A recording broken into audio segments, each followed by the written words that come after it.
কি গো, কেমন খাচ্ছ মাংস?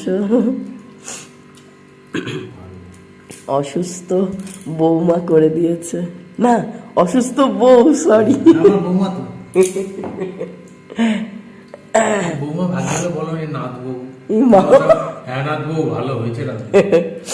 তা আবার ইন্ডাকশনে করেছি।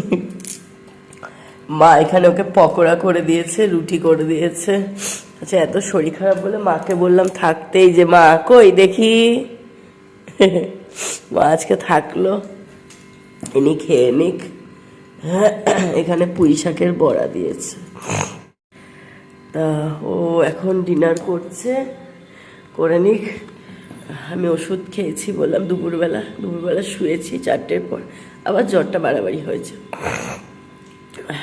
আবার রাতে একটু ওষুধ খেলাম, আমি তো হোমিওপ্যাথি খাই সেজন্য। তা মা বলছে 2-4 দিন চল, গ্যাসও শেষ, পুরো বাড়ি একা কাজকর্ম করবি কি করে? আমি তো 2 দিন আসলাম, রোজ রোজ তো আসা সম্ভব না, চল ওখানে 2-3 দিন থেকে তারপর চলে আসবি। বললাম ঠিক আছে। এমনি ওই বাড়ি যেতে হবে। প্রথম কথা গোপাল আছে, দ্বিতীয় কথা হচ্ছে আমাদের একটা সংক্রান্তির ব্যাপার আছে। ওটা তোমরা যারা আমার ভিডিও দেখো জানো, প্রতিবার চৈত্র সংক্রান্তির শেষ দিনে ওদের হয়তো কিছু নিয়ম আছে, ওটা করে। তারপরে পয়লা বৈশাখে বাবা মার বিবাহবার্ষিকী, তো এমনি যাওয়ার ছিল ওই বাড়িতে। তো যাই, কালকে 2-4 দিন কাটিয়ে আসি।